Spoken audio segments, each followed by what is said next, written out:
Hello there. Thanks very much for joining us for Chapter 4 of Profusion's Look Ahead to UK Marketing in 2017. This is Chapter 4 of an ongoing series, so thanks very much to those who are returning, and a very warm welcome to new listeners who I would encourage to track back through some of the earlier chapters. And what have we covered to date? Well, we took a look back at some of the success stories and key themes and lessons from 2016, which we tried to summarise in the expression that we're in the business of marketing in a digital age rather than digital marketing per se. And we also talked around 10 key sort of marketing themes. And I guess one of the fundamental links there was that this integrated sort of marketing perspective requires investment in your data architectures, and that good enough is no longer good enough for businesses to be fit for the coming years and the demands and expectations of consumers.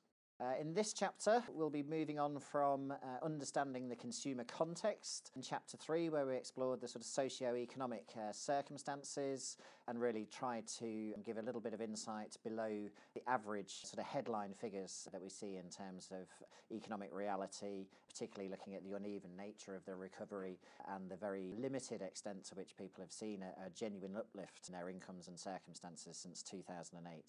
In this fourth chapter, we will be focusing on key marketing technologies, which is a really interesting area when we consider some of the evidence that we discussed in the consumer context. Clearly related to the socio-economic circumstances, clearly related to the impact of the financial crisis, but also the euro crisis and ongoing rumblings in the global economy. I think it's fair to say there is a widespread, if not societal, sort of crisis of trust and confidence in key institutions, in our leaders, and this really extends to include big business and really anything that could be bracketed under that catch-all term of the establishment or the elite. And I think for me personally, one of the more disturbing manifestations of this crisis of trust and confidence is a real sense of fear of the future. People worried that their children won't have the same opportunities and experiences that they had. Real concern that technology is taking away jobs, taking away opportunities. And a real challenge, I think, for all of us, particularly as we grapple with the marketing technology sort of landscape, to hold those concerns in the back of our minds and consider how our own sort of applications and investments feed into that atmosphere and landscape. Just one thought in terms of why are we investing so much across the industry in marketing technologies? Well, I guess fundamentally it's about making sense of the incredible sort of volume of data and activity, particularly through digital channels. So Deloitte came out with some figures a few years ago now, where they talked about in every 60 seconds online there'll be 3 million search queries, there'll be 140 million emails sent, there'll be 5 million YouTube videos viewed, there'll be 300,000 Facebook updates, there'll be 400,000 tweets, and Amazon will sell 25,000 items.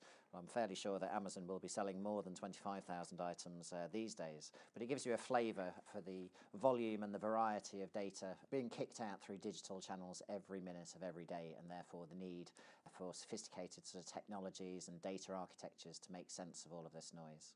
Which links nicely to our sort of first point. As I said in the introduction, the first chapter of this series, we talked about good enough no longer being good enough, making 2017 the year when we need to think about the integration of marketing and therefore think about the implications, not only for our sort of cultures and structures, our marketing departments, our marketing teams, how do they link together with customer service and sales, etc., but fundamentally underlying all of that, the data architecture, getting the right balance between data in motion and data at rest, as Horton Works describe it, as you can see from the slide, equipping ourselves for the next phase of the Internet of Things or the Internet of Anything, the next generation of mobile applications, ever-growing use of video, etc., and the expectation of omni-channel and seamless sort of interactions with consumers. And that's really just looking at it from the sort of marketing perspective. Obviously, data architectures developed for industrial applications, health applications, and beyond. But a fascinating area. And at Profusion, we work with a range of partners, including Horton Works, Amazon, Redpoint, Adobe, and many others, to design and deliver the best solutions and the best advice for our clients.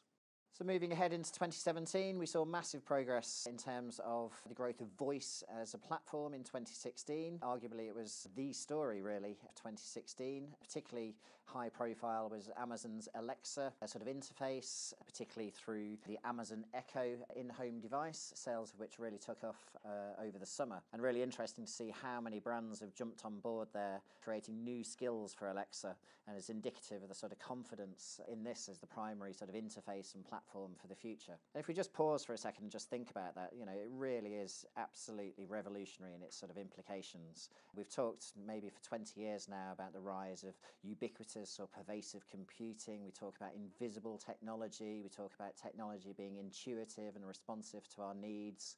And yes, there's always someone in the corner talking about Minority Report.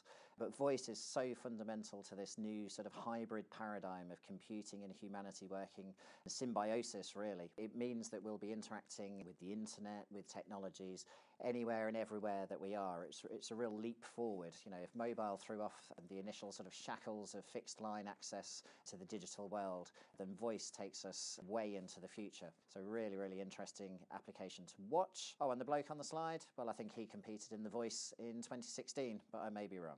Next up, we can look forward to the continued growth in programmatic communications in 2017. According to Zenith, 2016 saw programmatic take the majority of digital display advertising spend. And if we factor in paid search and paid social advertising, it adds up to nearly 75% of all digital advertising spend or investment in the market in 2016, which is quite staggering. And of course, the rise of programmatic speaks to the power of automation, the importance of targeting and journey mapping. And as stated, really, it's having an impact across all media and channels. Slow to take off in TV, admittedly. I think less than a 10% share of TV advertising, but across the digital landscape, from triggered emails to search to social to display advertising and increasingly video. We're seeing this automated programmatic delivery of advertising and marketing communications. Referring back to our initial points, I think it's really important that we carry the audience with us, that we don't have this creep factor that people have talked about for a very long time, and ultimately that we're not scaring people by this rise of automation and programmatic sort of communications. The next point is really a point of discussion, I think, for the industry at large in terms of the direction of travel for applications, particularly in the context of, in one direction, the mobile web versus building standalone applications, the merits of those two ways of reaching your audiences, but perhaps more importantly, looking at the sort of evolution of messaging platforms. Of course, in and of themselves, at one level, an individual application, but an individual application with so much potential to integrate such an array of products and services. Many people look to the Chinese market as having set a different standard and having evolved down a different path. People talk about the Galapagos effect because the Chinese obviously had locked out the leading sort of Western technology brands and so have developed their own approach and very much a sort of mobile-first philosophy. But it isn't an either-or, of course. We're seeing apps innovate and look at how they can work better for consumers. Google announced their instant apps last year, and I believe that's just starting to be tested now. It's a really interesting area to consider going forward, but we need to keep in mind, what's driving this from a sort of consumer point of view. What are the key sort of dynamics? And it is, it's the demand for simplicity, it's the demand for immediacy, and we can wrap all of that around in terms of convenience. So integrated messaging, in terms of those requirements, it's hard to rival. And indeed, TechCrunch take it one step further with an article arguing that we should forget about apps because the bots are taking over. And that's obviously a crucial part of the evolution of the messaging apps, as we talked about in the last chapter, particularly with the opening up of the Facebook Messenger API last spring. And we've seen many thousands of chatbots, etc., being launched on the back of that sort of platform. So one to watch for sure in 2017. And we would expect to see considerable further growth in chatbots and intelligent sort of virtual personal assistants. And the subheading there on your slide is just something that I've been thinking about for some time. We've seen a significant drop-off in voice telephony, if you like. So people using landlines, of course, has been well known. But even within mobile, we've seen voice revenues and volumes declining for the network operators. And more recently, of course, we've seen SMS decline in the face of messaging applications, and it does really feel that we will talk to anything other than other people, so we'd far rather interact with chatbots and virtual personal assistants than people in the street, obviously with the exception of the Pokemon Go experience. As ever, we do urge people to think about those key drivers. Why are we deploying chatbots? What needs are they reaching? Typically, that's the 24/7 sort of convenience, immediate responses. And they're very much geared to relatively straightforward sort of requests at the moment. But of course, designed around learning algorithms. The diversity and richness of their responses will evolve over time. So we expect to see more and more integration of chatbots and personal assistants into our daily lives. And that's, of course, driven by machine learning, which is a key strand of artificial intelligence. And we'll continue to see AI drive deeper into our daily lives. I say see, although many of the applications may be fairly invisible to the average consumer, many industrial applications, for example. Obviously, ongoing investment in self-driving autonomous vehicles will be fairly high profile, I think, for most people. But perhaps we'll also see richer discussions around the sort of ethical dilemmas and issues surrounding the use of artificial intelligence. A particular area of interest for many people is around automated financial sort of decision making. Are you eligible for a loan, for a mortgage, for insurance, etc. And you'll note that in the European Union's General Data Protection Regulations, there is a specific right to understand the criteria that algorithms may have used to make a decision in terms of your access to financial products and services and a wider sort of offering. And I think that's a sign of the times and the direction of travel for brands and businesses. How do you manage a degree of transparency, the rights of individuals to understand how decisions have been made, but also recognising the complexity of machine learning and particularly neural networks, which remain a mystery even to their sort of authors as to how they reach their ultimate decisions. I talked recently about DeepMind and how it won the game of Go. One of the key features of that was that DeepMind was making moves that had never been seen before, and it was indicative of this sort of evolved intelligence, taken all of the learning that it could and created new moves, new decision making, which speaks to Nick Bostrom's best-selling book called Superintelligence, that at some point in the not too distant future there is a tipping point where AI morphs into a sort of superintelligence exceeding that of humanity and therefore beyond our control. So really interesting area. We'll see the relatively light touch sort of manifestations in terms of chatbots, personal assistants. We'll see the more heavy duty applications in terms of self-driving cars and other industrial applications. We'll see new forms and shapes of robots being deployed in the marketplace as the year moves ahead. So watch this space.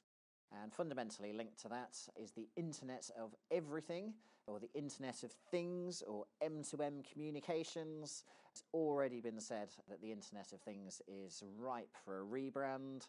It's already been dominated by the Internet of Silly Things, a series that Wired created a while back. So really it does need a rebranding, a repositioning. I think we've all seen too many connected objects for the sake of connectivity, if you like. So again, it's a plea to think about what are the expectations, the drivers, what's the need that these connected objects and devices are going to meet within our homes, within our cars, and beyond. That's a very, very brief look at key marketing technologies, the ones we see as informing the sort of agenda for 2017. And I think even that brief snapshot demonstrates just how exciting and just how challenging the times that we live in are. Real ethical sort of dilemmas, really challenging to land some of this technology in such a untrusting, unconfident sort of landscape for many people. And it's a real need to take a holistic approach, a real considered approach to our audiences on the back of genuine sort of consumer insight. And, important to have the right blend of sort of transparency in terms of the data that we're using to drive this next generation of products and services. Thank you very much, and I very much hope that you will join us for Chapter 5, where we'll start to pull it all together and focus on towards an integrated future. Thank you.